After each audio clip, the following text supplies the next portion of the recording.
তুরাগ নদীর তীরে। তো চলেন বেশি কথা না বলে যাওয়া যাক। তো ফ্রেন্ড, আমার সামনে এখন তুরাগ নদী, যা আশুলিয়া ও বেড়িবাঁধের ভিতরে অবস্থিত। এই নদীর তীরে অবস্থিত গরুহাট, যা আপনারা এখন দেখতে পারছেন।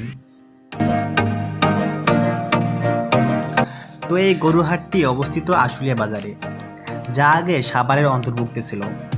2005 সালে আশুলিয়া বাজার একটি পূর্ণাঙ্গ থানা হিসেবে প্রতিষ্ঠিত হয়। তো চলেন বেশি কথা না বলে এবার হাটের ভিতরে যাওয়া যাক। তো ভিতরে প্রবেশ করা মাত্রই আমার চোখে পড়লো ছাগল জবাই করা। এরপর আরেকটু ভিতরে যা দেখেই ছোট বড় অনেক ছাগল বিক্রি হচ্ছে অনেক চড়া দামে। তো আপনাদেরকে দেখাই, দাঁড়ান ভালো করে দেখাচ্ছি, দেখেন। এবং ছাগলগুলোর পাশেই দেখা যাচ্ছে অনেকগুলো গরু, যা ছিল অনেক বড় ও তাজা, আপনারা তা দেখতে পাচ্ছেন। তো সেখানে আমার চোখে পড়লো কিছু লোকের ভিড়। কিছু বুঝতে না পেরে আমি গেলাম দেখতে। আপনারা দেখেন।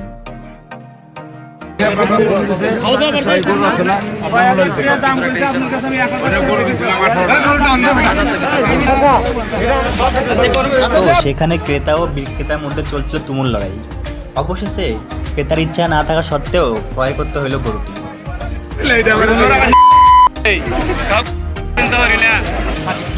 তো সে এখন মনের দুঃখে গরুটি নিয়ে চলছে এবং তাকে গালিগালাজ করেছে, আপনারা তা দেখলেনই।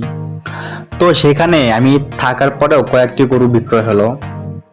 তো বন্ধুরা চলেন এখন এই গরুর হাটটি সম্পর্কে কিছু তথ্য জানা যাক। তো বন্ধুরা, এই গরু হাটটি সাভার উপজেলায় আশুলিয়া থানা আশুলিয়া বাজারে অবস্থিত। এটিও একটি অন্যতম বড় জনপ্রিয় গরুর হাট, যা প্রতি বুধবার করে বসে। এখানে দেশি, সিন্ধি, সহিয়াল, ব্রাহ্মণ ইত্যাদি জাতের গরু পাওয়া যায়। ছাগল, ভেড়া ও মহিষও পাওয়া যায়। এখানে আসতে হলে প্রথমে আশুলিয়া বাজারে আসতে হবে। এরপর আশুলিয়া বাজারের পূর্ব পাশে তুরাগ নদীর তীরে এই হাটটি দেখা যায়।